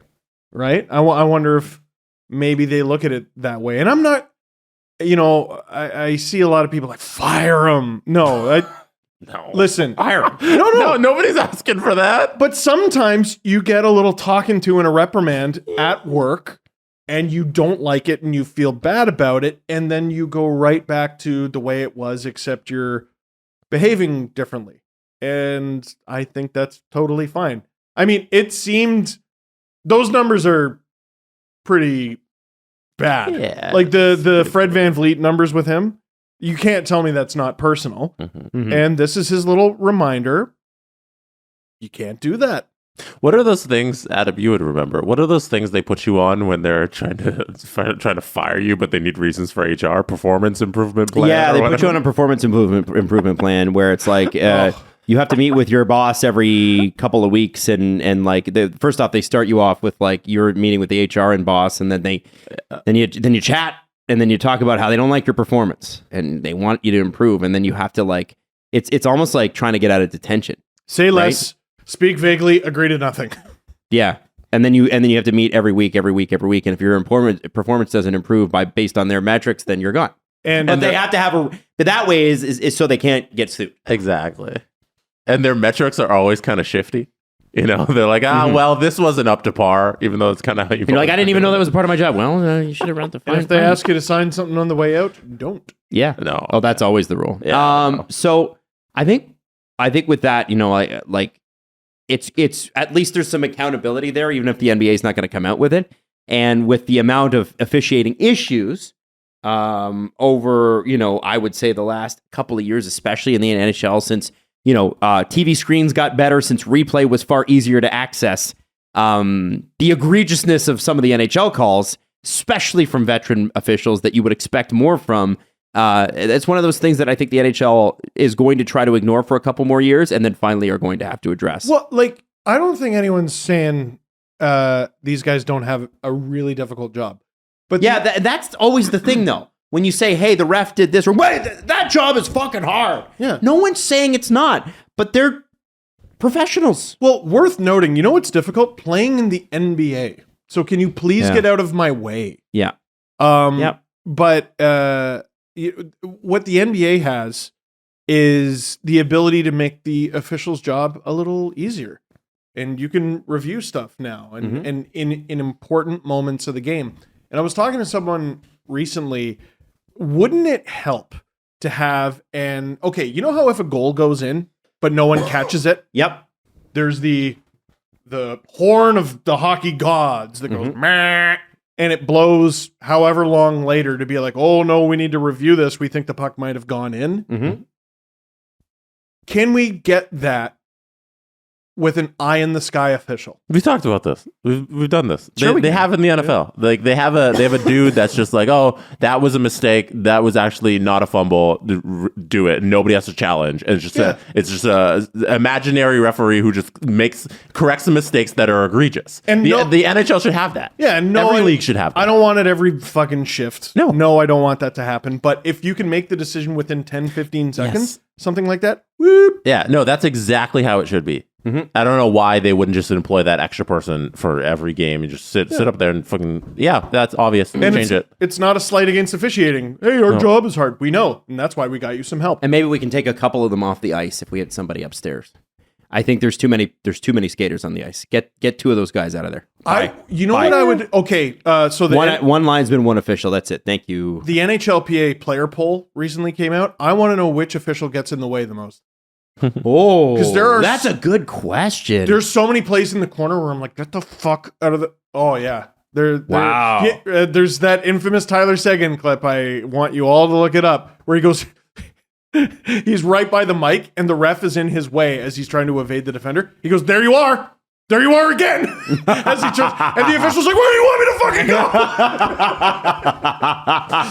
Something like the extra referee in the sky, and like we've seen it in other sports, like they have it in the NFL, as I mentioned. Something like that seems so easy. Yes, and like us three idiots sitting around at a fucking mic can just be like, "Oh, why don't you just do this? That'd solve a lot of problems." But they don't want to do something like that. That just seems so simple. I don't know. Maybe it should be that simple. Like there's an easy fix here, guys. Yes. Well, and it would just catch the really, really easy ones. Yeah, that's all we're asking. That's it. Yeah, that's it. But like, I don't know, this giant billion-dollar corporation can't see an easy fix like that. We can review the double minors that are called, but not the ones that aren't. And we can't take away the penalty. We can only reduce it. Hey, this guy's bleeding, but we don't have time to investigate. No, we can't have a guy just be like, "Oh yeah, that was a call. Just fucking correct it. Get in the mic. Like, okay, get in the headset." Here's a great example. Brock Nelson. The play stopped yesterday, I believe, because Brock Nelson was down. We should maybe be able to look at that. Mm-hmm. Hey, how come he's down? We should probably be able to look at that. Yep. Why is he down and bleeding from the face? I'm sure he just fell. Anytime there's blood, why can't you just be like, "Oh, maybe the ref missed it. Let's go just look at the replay for literally 10 seconds." Literally. They show it on the broadcast. The guy in the truck just hits the replay button. Or you have the sky official go, "Hey guys, you missed a high stick with blood." So years ago in sports, the one sports broadcasting class that my program offered, now there's an entire program. They talked about how they wouldn't show certain replays at the Sky Dome because they didn't want to show up the umpires. It was against MLB rules for a long time, and then they corrected it. And there's been maybe an overcorrection. Yeah. Because now every building on the giant screen goes, "Look what these fucking idiots did." It's awesome. I love that. Oh, I mean, me too. It adds to the atmosphere, and you get the fans. You got the guys on the bench. Every time something egregious happens, Michael Button's just looking up at the fucking Jumbotron, being like, "Oh yeah, no, that was a penalty. You guys missed it." I love these statues still. Yeah. What the fuck? And like he just gets up and starts losing his mind. Yeah. Marner's really good at that. Marner, from the passive aggressive standpoint, he doesn't really yell. He did that last night. Yeah, he just looks up and then he likes the arms up head shake. He loves that. He loves that. Say nothing. I stand. Can't get a tech for that. Hey guys, question for you. Would you like to keep your private time private? Yeah. Yeah. Well, you might want to check out NordVPN. So which one of the 4 cameras am I looking at? So this isn't private time. No. Yeah. So if you're bored with Canadian Netflix, you could try UK Netflix, and you could do that with the click of a button with NordVPN. There's no need to travel to those places to use them now. There are 5,000 server options, so no show is completely out of reach. All you have to do is go to the link nordvpn.com/dangle, and you can receive a huge discount on a 2-year plan plus 4 free months. Wow, thank goodness. Now I'm going to cancel my flight. Now, if you want to binge, that's great. but also we know privacy is a big deal, and NordVPN keeps your information encrypted, so you will never have to worry about your IP or your location getting out. They've also doubled down on keeping you safe with the new threat protection feature, so you can say goodbye to intrusive website ads or malware or any of that sort of stuff. Even if you download an infected file, threat protection kicks in and deletes it before it makes a mess of your computer. And there is a 30-day money-back guarantee. It's risk-free, so don't forget. You give it a try, and you like it, great. If you don't, they'll refund you everything. Go to nordvpn.com/dangle to get your subscription started. And again, it's risk-free, 30-day money-back guarantee. Easy. I get so relaxed with the cookies and accepting them and just letting all websites just track me. Like, this is going to help. Oh, yeah. Because I'm just be like, oh, yeah, accept all cookies. I don't know. Follow me around the internet. And this is the thing that Nord can maybe stop that. Yeah. Now you can use NordVPN and watch whatever stream you want. Hey, let's go. Right. So again, it's nordvpn.com/dangle. You're going to get a 2-year plan. You get a huge discount and 4 free months. Check it out. Guys, the Toronto Six are playing in the Mull on Sunday. The Mullet Arena. Oh. In Arizona for the Isabel Cup. They are going to take on the Minnesota Whitecaps. First time in team history. And they're going to win. At the Mull. Because that's how it works. I think so. This is their third year being a team. It's pretty impressive. It was during COVID. Yeah. Do not ask me time frames during COVID. But yes. Mm-hmm. Yes. It seems like just yesterday, Lindsay Eastwood scored the first goal in franchise history. And now here they are competing for the Isabel Cup. Yeah. Sunday, nice. Let's go. So listen, I also want to say this. Brad Marchand has left Twitter as of today. Oh no, who's going to own me now? I think Brad Marchand probably temporarily deactivated his account because they got to focus on. Well, it's playoff time. Exactly. Yeah. He doesn't need to be doom scrolling, does he? That's maturity. No. That's a winner's mentality right there. Yeah. That's, when they win game 7, it's going to be because of that. Yeah? Mm-hmm. Definitely. It won't be because they're really good? Nope. No, couldn't be. That's, I can't remember if it was 2018 or 2019 when they beat the Leafs. And they just kept showing on the broadcast over and over again him like just standing really still, looking super concentrated during the anthems. And I'm like, I think they beat the Leafs because they played better. No. It was the laser focus of Brad. You know what? The Mississauga Steelheads, when I was there, they had this thing where they would stand completely still, like statuesque for the anthem. And it was meant to be like an intimidation tactic. And I got to tell you, it didn't work. They weren't great. They allowed a lot of goals. Well, it's good that I mean, listen, that's kind of the way it's got to be, right? It's you got to try something, and if it works, it works. And the trick is to try it in the finals when everything's on the line. Definitely don't try it out all year. Beyond that, I wanted to make room for just a bit of a longer press conference today because we didn't get to one last time. So can we do that? Let's go. Go let. All right, Julian1124 has a bone to pick with Steve and Adam. What's Steve his and name? Adam. Steve and I have made a lot of references to Carolina's second round hump. Stump the Steve. When was the last time the Carolina made it to the third round?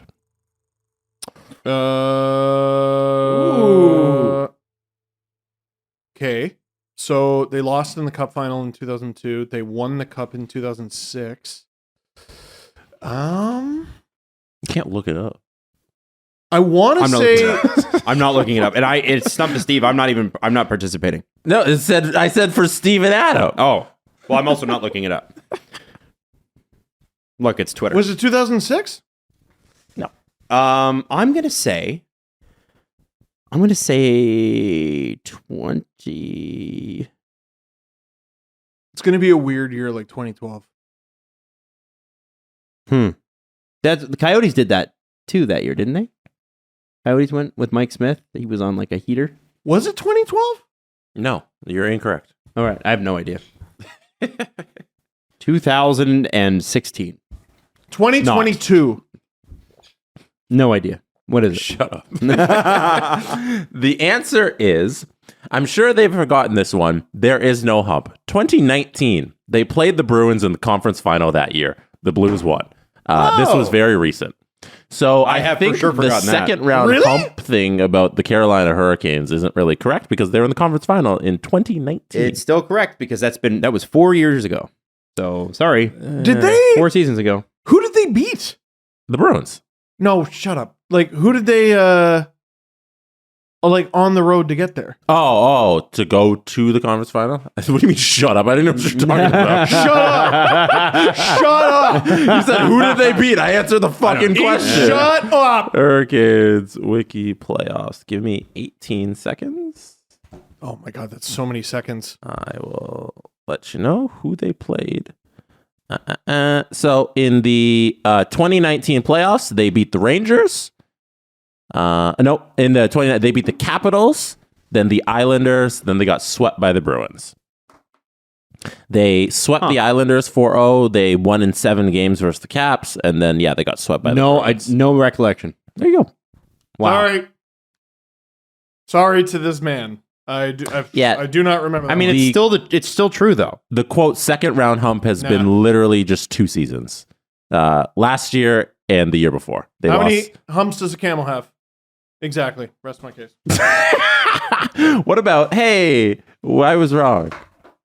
Nah. Fair. Steve, you misremembered a hockey thing. I'm sorry. How dare Impossible. I'm sorry, you misremembered. Also, I think the reason we call it the second round hump is not because they've hit the second round. It's because we always expect them to go further. Go hump. It's a compliment to the Carolina Hurricanes because we expect that the Hurricanes should be a lock for the conference final, and they haven't been. They went once. Like we expect the Leafs, 4th or 5th place in the league, to do better than lose in the first round, and yet they don't.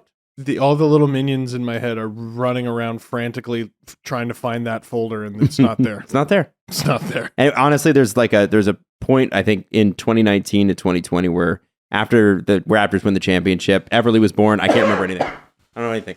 Nothing. We owe a special shout out to Alan Walsh because today Bruce Springsteen received some sort of Medal of Freedom from President Biden, so it's a big day for Alan. No, congrats, Alan. What? Was Alan there? No, You're just tweeting he's outside like, come on, let me in. I want a picture of him with Biden. I bet he's got one. Knowing Alan, he's got one. He was just he was tweeting about it a lot today. If you go to his Twitter. By the way, you should check out the show we did with him. Bruce? No, not Bruce. Not yet. We talked about 3 things. We talked about a Halifax fan, a Mooseheads fan, being a big Drouin fan, and how Alan got a hold of his number and called him. And I was like, "You just called a random fan?" He's like, "Yeah." And so he got to meet Jonathan Drouin. It's a good story. Talks about a lot about the Diamond Sports Media bankruptcy, which is obviously Bally, which affects 12 of the NHL teams, some major markets like LA, Tampa in there. It's a big deal. Over a third of the league. Yeah, really fascinating stuff. And the thing is that everybody's worried about well, they're just going to go off the air. And Alan's like, well, no, they've made the payments. Yeah. The payments are done. It's that and then we talked about sort of how that might affect the salary cap, right? And the NHL, smartly from the NHL's perspective, is going to say, yeah, the cap could go up this year, but the problem is next year. What would we do without Ballot? And the reality is they'll be fine, but it's a negotiation point. What can we get from the players so that the salary cap will go up this offseason? It is a really interesting episode. The business of hockey continues to fascinate me. This one's from K-Town 2272. I thought it was very funny because I don't think you can do it. Can you name 4 of the top 10 scorers in Florida Panthers history? Combine your brains. 4 of the top 10? They said, okay, how many top 20 scorers in Panthers history can you name? But I'm editing that top a little. 10. I just want you to name 4 of the guys on the top 10 all-time Florida Panthers. Panthers. Olli Jokinen is number 1. You got one? Ed Jovanovski. No. Damn. Olli Jokinen is not number 1, but he's in the top 10. Okay, so Olli Jokinen for sure. Are both Barkov and Huberdeau in there? Yes. They are 1 and 2. You are kidding. Mm-hmm. Olli used to be number 1, right? Yes. They Okay. both passed him. I wanted to know that. He's number 3. Yeah. No, 4 is it's a little too little. Because you got 3 and you just need one more, and I think you can get the one more. Maybe 5. 5's a good number. It's too bad Pavel Bure wasn't there for longer because, man, he was good there. He's just insane. Jay Bouwmeester? Jay Bouwmeester is number 16. That's hilarious that he was there that long. It didn't even crack the top 10. Okay. Scott Mellenby. Scott Mellenby is number 5. That's 4. You won. One more. You beat the goal, but I raised it to 5, so can you give me one more? I'm not tremendously proud of this guess. Do it. Christian Huselius. Incorrect. Yeah. Christian. Remember? Yeah, I do. He was useful. You're missing the one obvious. Is it obvious? It was Barkov, Huberdeau, Jokinen, and then Scott Mellenby is a great guess. So I think that wins it for you. But then there's one more obvious guy. Like probably late, like more recent. Aaron Ekblad. Aaron Ekblad, Thank you. number Wow. 6. Yeah. All right. Number 6? The top 10 scorers in Florida Panthers history. Look at this fucking list. Yo. Barkov, Huberdeau, Jokinen, Steven Weiss. Oh, I remember Scott him. Mellenby, Aaron Ekblad, number 7, Nathan Horton. Yeah. Victor Kozlov, Robert. Give me that. Svela? Robert Svela. Former Leaf? Former Leaf Number Robert 10 Svela. all-time Florida Panthers scorer, Vincent Trocheck. Holy Number 11, shit. Radek Dvorak. Whoa. Rob Niedermeyer, 12. 13 as Bure. Only played 223 career games. Keith Yandel is 14. I thought about Yandel. Ray Whitney, Jay Underrated. Bouwmeester, Dodonov, Nick Bukestad. Oh my frigging Brian God. Campbell, David Booth. Dude, burying David Booth. Burying the lead. All-time scorer for only the freaking Panthers? only 6 players, 6 have ever played, or sorry, only 6 players have ever scored 300 points or more in a Panthers uniform. Oh. That sucks. Holy They haven't given shit. their fans a lot to cheer about, honestly. They haven't. They haven't. Yeah. It's been a lot of It's only been 20 years as a franchise? 30 years. No, man. Almost Like 30. 1993. Oh, No, 96 is when they became a franchise because that's the first year they were in and then they went right to the finals. Straight to jail. Yes. John Van Beesbrook. Best goaltender. Nearly 30 years, and it's a dark list. Still the worst stat in the franchise's entire history is Roberto Luongo played 6 playoff games with them. Oh, gosh. What a guy. Oh, you're right. Sorry, Steve. 93-94. I'm wrong. Oh, It was the Avalanche's There you first year in Colorado. I Good was thing like, you looked that that stat sounds right. Yeah, no, I'm an idiot. I'm just an So idiot. yeah, 30 years, right? Yeah. Sheesh. I can't believe that. Wow. Yeah, it's a bleak list. Next question comes from I think we've done this before. Your favorite jerseys. What would the SGP picks for their top 5 jerseys added this season be? Sorry, one more time. This is from Vent Gremlin. Can you give it top 5 jerseys that were added back this year? They have the Buffalo Slug is up there. The reverse retro. That oil Horrible. slick. Yeah. Oh, the red and black Buffalo one can go on that list. Yeah, that's great. Mm-hmm. Are we just talking reverse retro here? I guess that We've sort of done that, right? Yeah, we did a full top 5. Yeah. List of the reverse retro. The black and red Buffalo is not reverse retro. Yeah, that was an addition, right? No, An alternate. It's that, but in their blue and gold colors. I like what they were going for. It doesn't do it. For I me. like what the Sharks did with the California Golden Seals. That was cool. That's a cool one. Yeah. This is from Lady Gainhart. Are you excited for the return of Slam Ball? Hell yeah. Yes, I am. Dude, I used to watch that on Spike, baby. Yeah, I think we all did. It was torture. No one at school wanted to talk about it. And Why? I'd be like, I don't know. I loved it. I don't know. We should have gone to the same school. We should have, because Slam Ball was sick. Oh. Also, roller derby. I think that here's the thing with Slam Ball is that like the problem was that no mainstream outlet took it seriously. And I think now because like you needed at least at that time for highlights to show up on SportsCenter, but now you got TikTok. The internet. And the slam ball thing is viral again on TikTok because the dunks were crazy. So if you can get the average sports fan to kind of take it seriously, that was the thing. It was seen as like a novelty thing rather than like, you know, it was like the I'm too sexy of sports, right? Well, you know, like it's just not a song that or a sport that people took seriously. I kind of wonder if people looked at the success of Big Three and said, well, what about the trampoline one? So for those of you who don't know or remember what we're talking about, this is basketball with trampolines, and it's fucking nuts. Yeah. It's pretty wild. It rules. Yeah. It rules. The and fouls were nuts, too. They also don't dribble, right? They just carry. You got to dribble in between the areas of the trampoline. Okay. Right? There's a certain amount of like jumps, too, isn't there?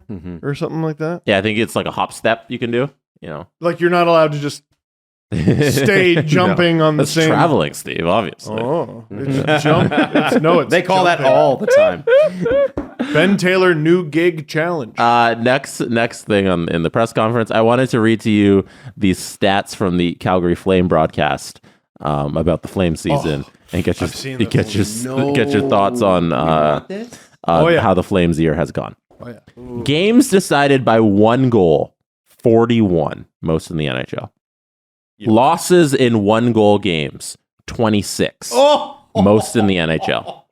Overtime / shootout losses, 15, most in the NHL. Post hit, 77, most in the NHL. Third period comeback wins, 0. Fewest in the NHL. Oh my God. Losses when outshooting opponents by 10 plus, 21. Most in NHL history. 21. Most ever. What the hell happened in Calgary? So do you remember what you said? Was it last episode or the episode before where we've made it into a TikTok, but like you were saying that like, the Flames might just be hard luck and they'll be back and really good next year. And you don't quite believe that with this team. Like, you know, their PDO sucks and whatever, you know, like you could have made that argument in the past. And you said, I just don't know if they have it. Listening to all that, it does make you think, how the fuck could they not have it? Well, their luck is so ridiculously shit, and they cannot score. Like, they can't finish, but they're getting shots. Those stats are brutal. They can't. Markstrom is unusable. He's unusable. He's and that makes it worse. Yes, that makes it way worse. Vladar hasn't been much better. The fan base, I'm now learning, is completely tortured over the non-use of. They have one of the best goalie prospects in the world. Does anyone know that? Yeah, he's a child though. He's 21, but like, yeah. What are you gonna do? What? Try him. Nah. Try him. Dude, it's the success of it. The Calgary Flames could easily go on a run over the next 2-3 weeks and make the playoffs. They could. They could. How many points out are they? Like 5? I'll pull it up. I don't know. If I'm them, I want to suck so then the head coach gets fired. There is 4 points back. I think it was Boomer in Calgary was saying that yesterday that I think the that players have already told the organization, or there's scuttlebutt that there are certain players within the organization who, if Sutter is back, they will refuse to show up. Yeah, like I'm not trying to win any games. I'm trying to make the playoffs. I'm not trying to spend another hour with that coach. I'm trying to get out 82 games, and hopefully next year I show up to training camp and it's a lot better. I'd put money on the Flames being in the playoffs next year. Next year, yeah. They should not be. Like, it's funny. All those things are going wrong, and they still might make it. No, they're not making the They're playoffs. probably not going to, but they might. No, You're they're just not. putting your foot down. Yeah. No. Yeah, Nashville's got a better shot right now. Jesse refuses. Oh, I was about to say, you know the Jets stink too, right? Nashville's looking good. We talked before the show about season-long bets that we made that are going to hit.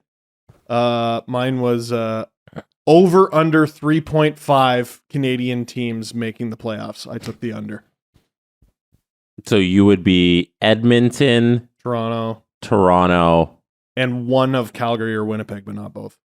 And Winnipeg. Yeah, and then you get 3. Yeah, no, you're going to hit that. Yeah, Seattle would have to go in the shitter, and so would Nashville. Yeah, no, it's not happening. Winnipeg's going to be in the playoffs, I think. But piggybacking off of the Calgary stats, Winnipeg stats I saw on the TSN broadcast going into yesterday's games.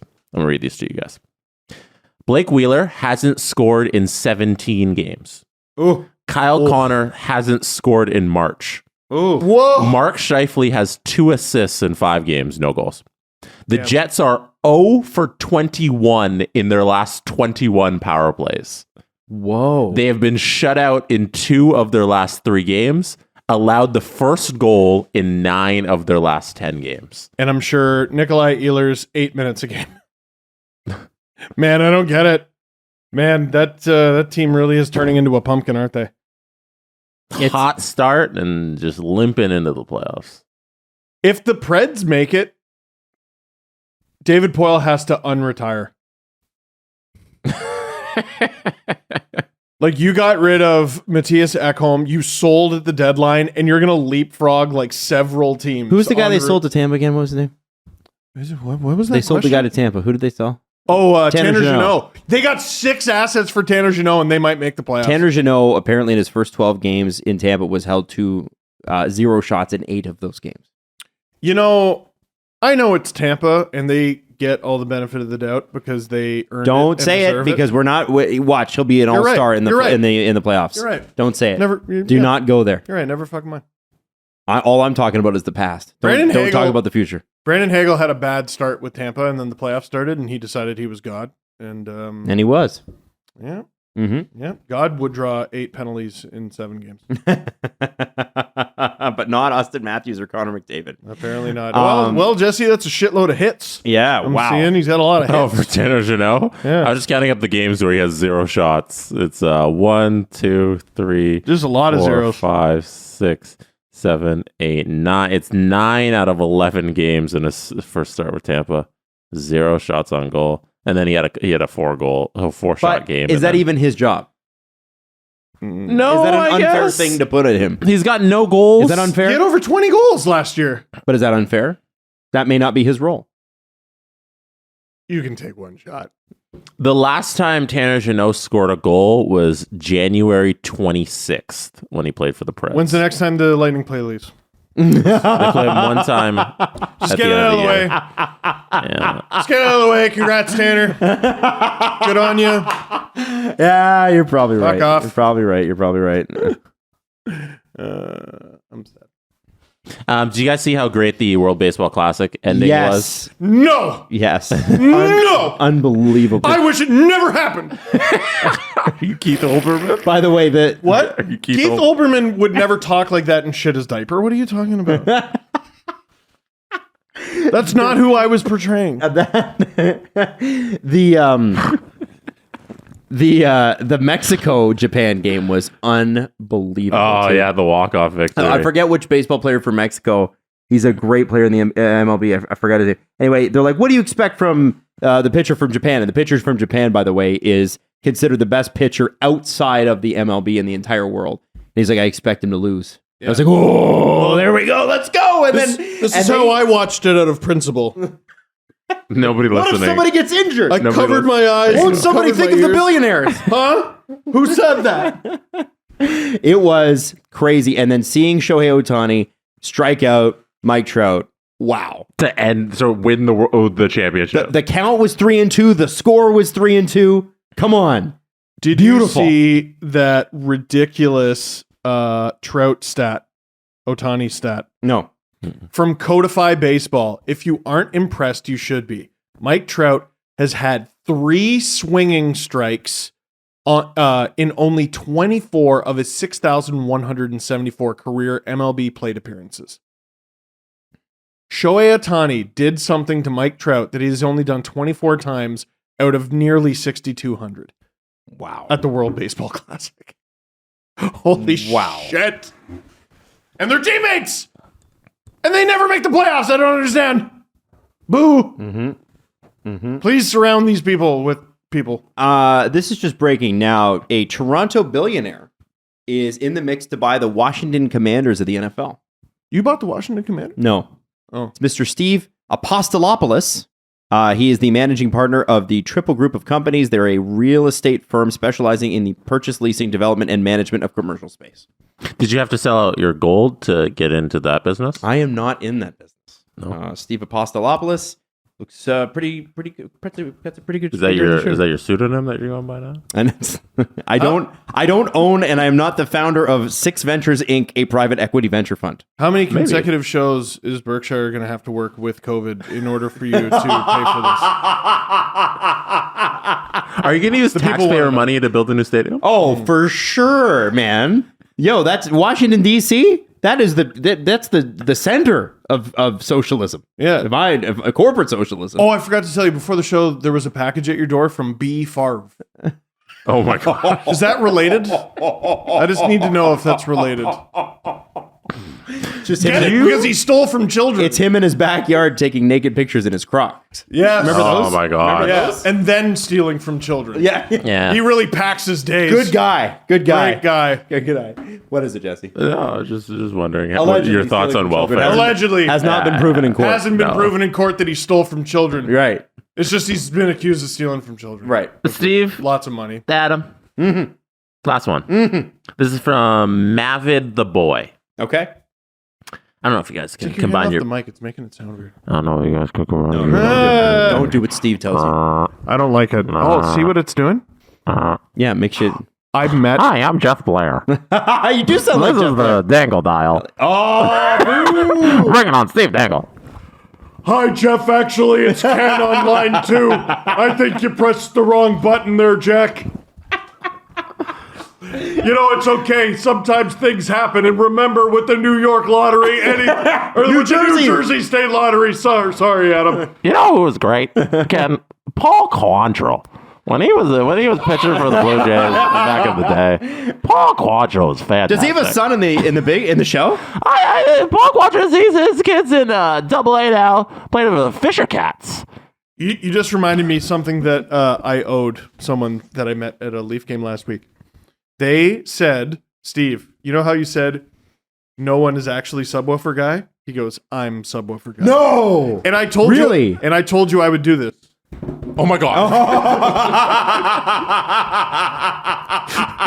Sorry. Don't do that. That's bad. No, it's That's not. bad. And you shouldn't do it. No, it's not. But I appreciated it. I'm gonna have to mute that part. Can't do You're that. gonna blow up Don't do that to somebody's people's ear. cars. Yeah. Don't do that to people's cars. All right, this is the last one. Steve, Adam, Mavid the Boy would be interested to know what your guys' perfect player build is. So they got a bunch of elements here. You got hockey head, so like how they think of the game. Mm-hmm. Legs, speed and skating. Mm-hmm. Hands, deking and skills. Arms, shot. Size, presence, strength on the puck. Shithousery abilities, general rattiness. So let's go through them. You can't use multiple players on each category, and we got to build your perfect hockey player. Let's start at the top. Hockey head. So this is the way they think The game. the game. We can do all time, right? Doesn't have to be, we don't have to do current players. Let's do current. Active. Let's do current. Active? Let's do Yeah. active. Oh, Yeah. Crosby. Yeah.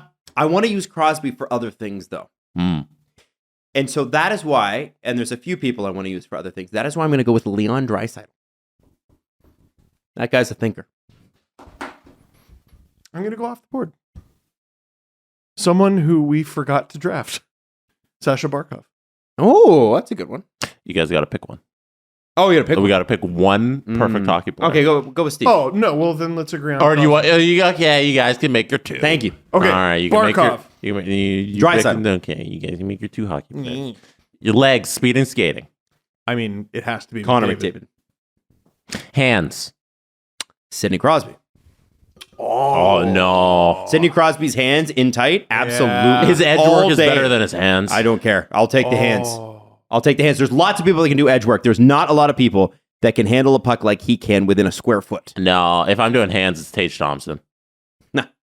Oh, that's good. I like that. It's a good Intelligence, I'd still take Crosby. I mean, if I'm just doing hands, can I do Zegras? Yeah. It's literally just hands. Yeah, Zegras. You're probably the right pick. Arms, shot. It's an easy one for me. I mean, is there anyone other than Ovechkin to pick? Oh, I think there can't. Like, who does a really good snapshot? Yeah. I mean, Ovechkin? Adam, who you Slap got? shot, wrist shot, Ovechkin? I'm trying to go outside of Ovechkin because Ovechkin's got a fucking cannon. Oh, I got it. You're trying to be difficult. I want to be difficult. I mean, about there's this. Matthews. Can I? Yeah, Matthews got a great shot. Pasternak. Oh, I might have to go Pasternak. I'm gonna go Pasternak, and you can go Pasta too. I mean, listen. I thought you were going Ovechkin, so I was at least being difficult and going Pasternak. I'm going Ovechkin. Okay. Okay. What are you doing? The correct answer, if you don't want to pick Ovechkin, is Austin Matthews. Yeah. The little snapshot that he has from any different area on the ice, I think would be the correct answer. I want to say Mitch Marner shot. Wow, a lot better than we thought. Out of everybody in the game, you're picking Mitch Marner. No, I already said I'm taking Stop being Pasta. difficult. I'm just giving Mitch a little shout out here. Okay. A homer. Okay. It sounded like Toronto last podcast. Yeah, it's almost like I'm a fan. All right, anyway, let's keep going. Size, presence, strength on the puck. See, those two things are different. Mhm. Size and presence on the puck. That's another good one for Crosby if you were going Crosby on something. Yeah, except he's 5'11". But like presence on the puck? Yeah, like I feel like those should be two different categories, right? Well, they're not. They're not. So size and presence on the puck, if we're going with the combination Size of is the two, the name of the category. Josh Anderson versus the Leafs only. Size is the name of the category, and then the skill in that is presence/strength on the puck. I'm going to go Tage Thompson. I'm going to go Victor Hedman. Ooh. That's a good one. Good call. Good call. Yeah. Jesse? Thompson does seem like the obvious pick. But you already picked Tage Thompson for something. Yeah, you can't Hands. pick him again. No doubles. No doubles. That's a rule I made up just now. Yeah, I didn't pick Tage Thompson. Well, good. Because you good. can't. I'm going to go with Keith Yandel. Wait, what? Sportsnet analyst Keith Yandel. There it is. Shit Gastic. Sportsnet analyst Luke Gastic. You didn't see the new addition to the set, did you? No, what is it? No, what is it? It's an Anson Carter figure that You found? that I found at a store in Ajax. That's cool. I like that. Who did you deliver it to? Producer Colin came and picked it up from my house and dropped it off at the I was studio. like, I love that. because I know you didn't go Nope. to Rogers to Nope. bring that. Sure didn't. This is my house is as close to downtown as Steve will get unless he's going to a game. Correct. All right, keep going, Jess. Take the train. For strength on the puck. That's Isn't that what we just did? yeah, but I didn't pick anybody. Yeah, you did. You picked Keith Yandel. All right, I'll pick Keith Yandel. No, you dumbass. Shithousery. This is general rattiness. I think his name's in there. It's probably Brad Marchand, right? I kind of has to be. Yeah. There's nobody that even really comes close at this point. Like, because there's like Brad Marchand is like a fun villain most of the time, and then there was like villains like Matt Cook and Matt Kucherov. Kucherov's Kucherov's a good. good one. Yeah. Because he loses his temper. Like, Brad never does. no, exactly. Kucherov's fire sometimes works against him. How often does Brad's? Right. It's very rare. And you know what? Nas is another guy that I'd put on that. He's a shithead. yeah, totally. but Yeah. it works he gets against angry. him, though. Yeah. It can, but it hasn't lately. It seems like he's got a handle on it. Yeah, but nothing's on the line Well, in Calgary. Yeah, it's been like, what, Well, they won the 20 cup. months since his last playoff-ending suspension? Okay, Yeah. that's fair. Like- But they did win a cup in the meantime. Yeah. Okay. Yeah. All right. All right. I'm going Brad. B-Rad. You can go B-Rad. No, yeah, I'm going B-Red. Yeah, and that's it. All right. I like that. Yeah. Good players. All right. All right, now somebody put that together in NHL and play. Is that even those guys. possible? I don't know. It's like maximum everything. Yeah. 99 overall. I remember you used to be able to do that in NHL. Like, you used to be able to just be like, okay, how good are you at all these things? And like, I would just put it like 99 at everything. Yeah. And I was like, wow, it's crazy how good I am. How did this happen? I used to, like, for fun, make a fantasy team of all funny-looking dudes who are 50 attributes and everything. I turned the injuries way up, and I would just be like Team Canada and just And just test run your them mettle. all over. I definitely should have been put on a watch list for that. Like, Oh, thank God you didn't make 7-foot hockey players who are black, and then they're called the No. George Floyds. Oh my Like, God. That's all the kids do to these days. All right, let's end the show. it's true. Oh. They do. All right, tune in next show where we talk about all the different ways little children be racist in Chell. Forget a COD lobby. Oh. Cool ending.